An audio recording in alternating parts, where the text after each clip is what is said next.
Yo, what is good, fellas, and hope you guys are all having a fantastic day. We got a lot to talk about tonight when it comes to Madden 26. Before we hop in and talk about anything brand new, we do have a few quick small things we do need to go over. First things first, we are currently on the road to 15,000 subscribers, so if you guys are new to the channel and you do enjoy daily Madden 26 Ultimate Team content, I feel like you already know what to do. Good on there, drop a like on this video if you have not already, and now that we got that all out of the way, let's hop into tonight's updates video. When it comes to today's content drop, we did have Legends go live. Very interesting drop of Legends. The realistic aspect of stats this year definitely, it hurt today's Legend drop a good bit. I'm not saying this is a bad thing, and I don't want this to come off as me complaining about it, because I actually think it is a good thing that budget cards are back in the game. But a player like Larry Fitzgerald, who was not in Madden for the last few years, he is getting hurt by this having 85 speed. I mean, we have 88 speed Travis Hunter, 86 speed Ted McMillan. It's not the be-all, end-all. He does have that 85 threshold. He's a really solid slot wide receiver, especially with his size. If you have Larry Fitzgerald, you need to run him as your slot wideout. But he does get a little bit knocked down because of the speed. Not a bad card, though. 87 jumping, really good route running. He's 6'3", like I just said. Ability-wise, human joystick, third down threat, backyard wide receiver. It is cool to start seeing more abilities come out into the game. The way abilities are going to work this year, they're only working like 50% of the time. I don't know how I feel about that necessarily. Like, will abilities actually become a thing later down the line? Or is there going to be too much of an RNG aspect to rely on them? We'll have to wait and see.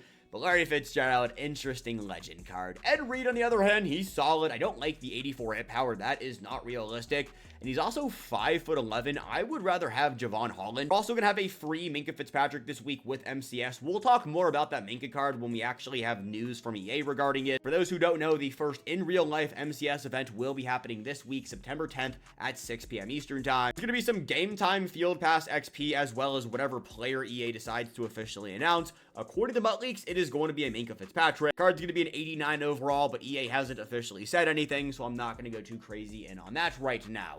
Here is Michael Bennett. He is the LTD. Another thing I was talking about this morning, which I do think is pretty cool, like historically speaking, Michael Bennett would have been the champion, and like Larry Fitzgerald would have been the LTD. They completely flipped it up. Michael Bennett is a legend within himself, but he is not as big of a name as Ed Reed or Larry Fitzgerald. They made those two cards the champion and gave Michael Bennett an LTD, which like, certain aspects of this card are very good. He is very slow. I've seen people talk about him being the best defensive tackle in the game, which he could actually be. He's got decent size. He also has inside stuff right here for 2 AP, but he still is really slow. People who are saying he's the best DT are people who run a lot of Texas stunts. I want the fastest possible players playing DT for my team personally, because I run a lot of Texas stunts. For those wondering what Texas stunts are, your DTs wrap around and your defensive linemen crash in. So having speed everywhere across your defensive line this year, if you are somebody who does run a ton of Texas stunts, it is going to be important. You guys know me, I'm not the big gameplay guru, but it is something I've picked up on. And so because of that, Michael Bennett is just a no-brainer. Cross him off the list, a card that I don't want on my team.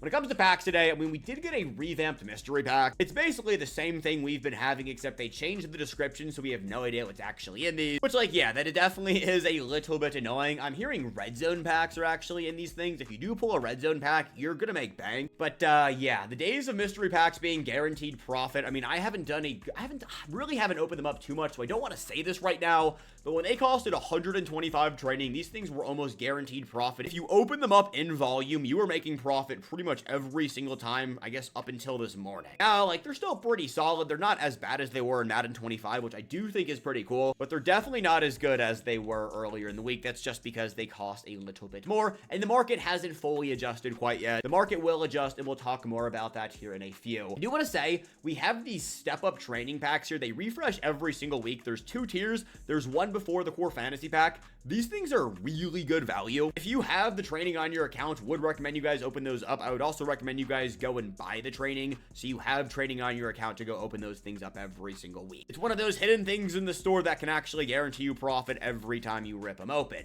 Moving over to Season 1, because I do want to talk about Season 1 and what this means going into Season 2. Yes, we are 10 days away from Season 1 being over. You can finish off your Season 1 Field Pass. I knocked this thing out this morning, or maybe it was last night. Doesn't really matter when I finished it off. Make sure you guys are doing your promo XP. A bulk of your seasonal XP is going to be over here in your program XP. If you took a break from Madden, you were playing 2K, whatever you were doing, finish off all of your promo XP. We're going to have another refresh of weeklies this up and coming Wednesday. That'll be the final XP reset of season 1, and then we move directly into season 2. It's that time of the year where we're already moving into the second season. I would not be shocked if we start seeing MUT leaks regarding what's coming in season 2. I mean, honestly, boys, probably by maybe by this up and coming week. Speaking on next week, as of right now, I don't know if we're gonna have a Game Time Part 1.5 releasing on Monday. Not gonna lie to you guys, totally recording this video at 3 p.m. on Saturday. It is college football Saturday. Tennessee plays at 3:30, and so I will not be recording a video after that game. If you know what I'm saying, you know what I'm saying. Nothing has been leaked to release on Monday. We are gonna have collector series. Those are guaranteed to be dropping on Monday. Those reveals will get tweeted out by EA tomorrow night. On Monday at 12 p.m. Eastern time, we are gonna have this week's expected content schedule. This will be the final full week of season 1. On that content schedule, I expect it to look identical to this previous week of content, except I almost want to guarantee you there is going to be one thing that was not on it,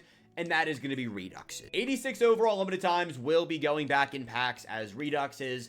Now, where things get a little bit dicey, and I don't have the answer for you, actually, there's two areas where I'm like, all right, I don't know what's going to happen. One, what's the deal with Patrick Surtain? Is this card going to get a Redux? If he gets a Redux and it gets the Crystal Chemistry, this card is going to drop. Now, obviously, like pulling a Redux, it's not as easy as it might sound. There will be a Redux special offer, but how many 86 overall limited times are actually in the game? But he's going for over 3 million coins right now, and, you know, rightfully so. He is the LTD tied into the crystal cards. Those crystal cards give you +1 speed. It's a whole thing. I understand why EA did it, but there's one currently up for 3.39 million coins. He's super expensive, don't get it twisted. If he gets a Redux and he does not get the Crystal Chemistry, it's just a normal Patrick Surtain back in the game. Even if he gets all 32 NFL team chemistries, but not the Crystal Chemistries, the original version will not get cheaper. The Redux version will be decently affordable, but he won't boost up the Crystal Chemistries. Things to monitor, I don't know the answer, but we should be seeing Reduxs dropping this week, and so they are things to begin thinking about. The other big question I have, we've already had 2 overall increases in Madden 26. Are we going to see the 87 overall Reduxs dropping this week as well? If that is the case, then players like Reggie Bush, Kyle Pitts, I mean, these cards literally just dropped, but we're having overall increases on a rapid-fire cadence. There definitely is a chance. I mean, how many LTDs are 87 overalls if we count 1, 2, 3, 4, 5, 6, I guess there's 7, including Jadeveon Clowney. Adding in the 86 overalls with the 87s is something I could see EA do. I hope they do it that way. I have no idea if they actually do, but just things to monitor. I don't think the Gauntlet players will get Redux. They never have, and I just don't think they will. We'll talk more market things Monday morning, don't worry, but just as we go throughout the weekend, it's not a terrible idea to start thinking Reduxes because, I mean, it is that time of the year. If you look back at last year's Madden 25's first drop of Reduxes, it actually dropped on September 10th, which was the second Wednesday of September. EA likes to keep these things alive from year to year. Other than that, boys, nothing else too crazy going on in the game. Knock out your Legend Solo challenges, grind through your Season 1 Field Pass, knock out your weekly Spotlight Pass. I will quickly talk on these limited time modes right here. I'm still seeing questions on which is the best one to play. I do think it is going to be Time's Up Showcase. You have to have 2 82+ overall game time players as well as 2 84+ overall game time players. Going in here and going flawless 5 different times, so going 5-0 5 times, is how you guys are going to unlock the event token, which is definitely a little bit of a grind, especially if you are somebody like myself who still has to play through head-to-head ranked, which we're getting through Gold 3 right now. We'll probably try to get up to Elite by the end of the day. It is a grind, and if you guys are going to want to get that flawless run token, I would spend some time in there. The other reason why I don't hate the idea of just playing the limited time event, every single time you win, you are going to get additional XP for your Season 1 event pass, which does give you 76+ overall Season 1 event player pack, as well as coins on an alternating cadence. These player packs are not going to give you game time players. These are going to give you any player that dropped during Season 1, so preseason standouts, game time, as well as campus hero. That is going to be everything we got tonight. Nothing new from EA, nothing new from MUT Leaks as of right now. I love you guys as always. Peace and go Vols.